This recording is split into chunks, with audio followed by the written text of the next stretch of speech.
नमस्कार दोस्तों, आज आपको बताऊंगा कि कैसे आप आरसीएम के केस में सेल्फ इनवॉइसिंग करेंगे। टैली से आप कैसे सेल्फ इनवॉइसिंग कर सकते हैं आरसीएम के केस में। हाँ जी दोस्तों, रिवर्स चार्जेस के केसेस में आपको सेल्फ इनवॉइस बनाना होता है। रजिस्टर्ड पर्सन से अगर आप सप्लाई ले रहे हैं तब तो वो आपको बिल देता है और उस पर लिख देता है कि GST payable on RCM basis. कुछ स्पेसिफाइड सर्विसेज एंड गुड्स है जिस पे आरसीएम अप्लाई होता है। इसके लिए आप मेरे चैनल पर जाके वीडियो देख सकते हैं कि कौन कौन सी चीज़ें हैं जिसके ऊपर आरसीएम अप्लाई हो जाएगा। जैसे ट्रांसपोर्ट सर्विस, एडवोकेट से लीगल सर्विस ले रहे हैं वो, इस तरह की सर्विसेज जो है आरसीएम में आ जाती है। और भी बहुत सारी सर्विसेज है जो आरसीएम में आ जाएंगी। अगर आप ये सर्विस किसी रजिस्टर्ड पर्सन से ले रहे हैं तब तो वो आपको बिल देता है, उस केस में कोई दिक्कत नहीं है।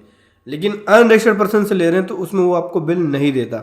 ऐसे केस में आपको सेल्फ इनवॉइसिंग करनी पड़ती है।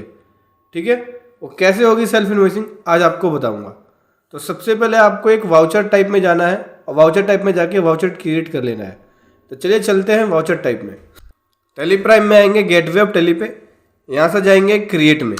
क्रिएट में जाके वाउचर टाइप में जाना है। आपको एक क्रिएट कर लेना है इनवॉइस। इनवॉइस का नेम लिखेंगे यहाँ पे, इनवॉइस आरसीएम या आरसीएम इनवॉइस कर लो आप इसको, आरसीएम इनवॉइस। ठीक है, आरसीएम इनवॉइस के नाम से मैंने एक वाउचर टाइप क्रिएट कर लिया। ये सर्विस हम लेते हैं, यानी सर्विस परचेज कर रहे हैं, तो मैं इसको परचेज वाउचर में रखूंगा। ठीक है, ऑटोमेटिक नंबर रखा है मैंने इसका। आप चाहे तो स्पेसिफाई नंबर रख सकते हो, फाइनेंशियल ईयर का कॉम्बिनेशन लेके। ठीक है, यहाँ पे जाके आप ऑटोमेटिक और मैनुअल ओवरराइड पे जाके और जो भी नंबर आपको चेंज करना है एडिशनल नंबर, तो इसको यस कर देंगे। यहाँ से आप नंबर चेंज कर सकते हैं। मैं नंबर चेंज नहीं कर रहा, ऑटोमेटिक जो नंबर बन के आएगा वही लेके चल रहा हूँ। अभी सेव कर दूंगा। एक वाउचर टाइप क्रिएट कर लिया आरसीएम इनवॉइस के नाम से। अब वी प्रेस करके परचेज में जाऊँगा, F9 प्रेस करके यहाँ देख सकते हैं आरसीएम इनवॉइस आ गया, एक नंबर शुरू हो गया। अब यहाँ पे एंट्री करेंगे। जैसे कि मैं यहाँ पे जो सर्विस ले रहा हूँ वो ट्रांसपोर्ट सर्विस ले रहा हूँ, और जीटीएस से अगर ट्रांसपोर्ट सर्विस लेंगे तो उस केस में आरसीएम एप्लीकेबल हो जाता है। तो मैं एक अनरजिस्टर्ड पर्सन से यहाँ पे ट्रांसपोर्ट सर्विस ले रहा हूँ। तो इनवॉइस नंबर लिख लिया, एक डेट डाल दी, ट्रांसपोर्टर का नाम लिख लिया, जैसे विशाल टेम्पो सर्विस है ये लिख लिया। ठीक है, ये पर्सन अनरजिस्टर्ड में देख सकते हैं। इसके लेजर में मैं आपको दिखाता हूँ। पहले सेंट्री क्रिएटर के अंडर ग्रुप में आ गया, एड्रेस आ गया इसका, ये अनरजिस्टर्ड में। अनरजिस्टर्ड का मतलब है जीएसटी में रजिस्टर्ड नहीं है ये। ठीक है, ये जीटीए है जिसे ट्रांसपोर्ट सर्विस ले रहा हूँ मैं। अब यहाँ लिखूंगा ट्रांसपोर्ट सर्विस। ट्रांसपोर्ट सर्विस का आपको लेजर बनाना होगा, या ट्रांसपोर्ट चार्जेस का। ट्रांसपोर्ट चार्जेस आरसीएम @12%, लेकिन ये नहीं होगा क्योंकि आरसीएम में जीएसटी जो लगता है वो 5% के हिसाब से लगता है। Freight and cartridge local RCM, interstate RCM, तो ये ले लिया मैंने। देखो, freight and cartridge interstate RCM, ये इंटरस्टेट है क्योंकि दिल्ली का है ये, और रवि मेटल जो है वो यूपी में रजिस्टर्ड है, तो इंटरस्टेट ट्रांजेक्शन्स हो रही है। ये मेरा एक्सपेंस का पार्ट बनेगा, फ्रेट एंड कार्टेज। तो मैं यहाँ पे एप्लीकेबल कर रहा हूँ जीएसटी। एप्लीकेबल करने के बाद जीएसटी का रेट ये आ गया, फ्रेट एंड कार्टेज आ गया, 5% रेट लग गया। ठीक है, और उसके बाद F12 कर लेना। यहाँ एक ऑप्शन दिखेगा, जीएसटी में जाके एनेबल आरसीएम लिखा ना, enable reverse charge calculation, yes कर देना इसको बस। अब इसमें पूछेगा कि क्या आरसीएम एप्लीकेबल है, applicable for reverse charge, yes कर देना है। ठीक है, ये कर देना है, ओके।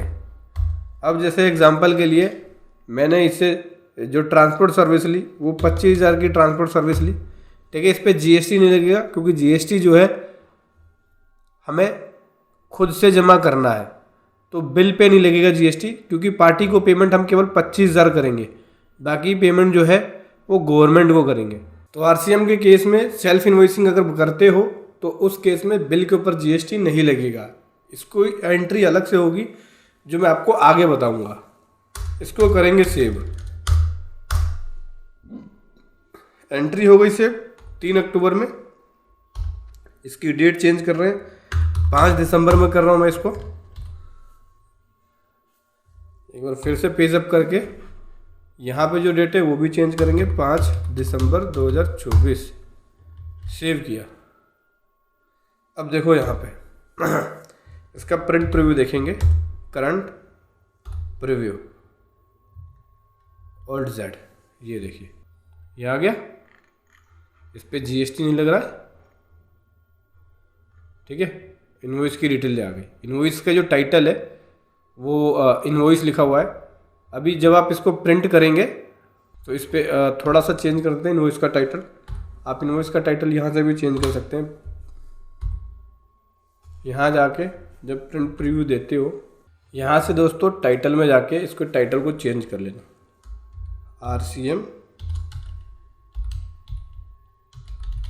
इनवॉइस कर लेना है। तो यहाँ टाइटल भी चेंज हो जाएगा। प्रिंट प्रीव्यू में जाके देखेंगे तो RCM इनवॉइस आ गया। अभी पार्टी साइन कर देगा, साइन करके आप इसको फाइल में लगा लो और इसके भी आप पे पेमेंट हो जाएगी, ठीक है। अब रही बात RCM की लायबिलिटी बुक करने की, तो इसमें 2 एंट्री होगी, एक में लायबिलिटी बुक होगा और एक में इनपुट एज क्रेडिट क्लेम होगा, ठीक है। इसका इफेक्ट मैं पहले आपको GST रिटर्न में भी दिखाता हूँ।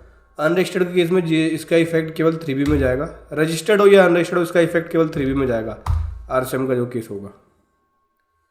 तो 3B ओपन कर लेना टैली में। यहाँ से मैं 5 दिसंबर का था तो 5/12 कर लेता हूँ open. Tax on outward and reverse charge inward supply, enter करेंगे इस पर। ये देखिए ये आ गया, inward supply liable for reverse charges 25,000 का, इस पर 1250 रुपये का टैक्स कैलकुलेट हो गया। इतना ही मेरा ITC यहाँ पे कैलकुलेट हो गया, ठीक है, रिटर्न्स में हो गया। लेकिन बैलेंस शीट के अंदर एक्चुअल में नहीं हुआ, क्योंकि जब लेजर क्रिएट करोगे तब बैलेंस शीट में उसका इफेक्ट देखिएगा।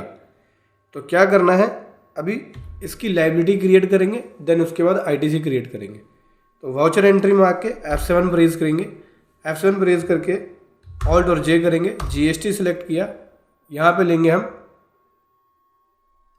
Increase of tax liability, increase in tax liability. पहले टैक्स लायबिलिटी बढ़ेगी। Purchase from unregistered dealer, unregistered से डीलर से लिया है। एक लेजर क्रिएट कर लेना, GST पेबल और RCM करंट लायबिलिटी के अंडर में जाएगा ये लेजर।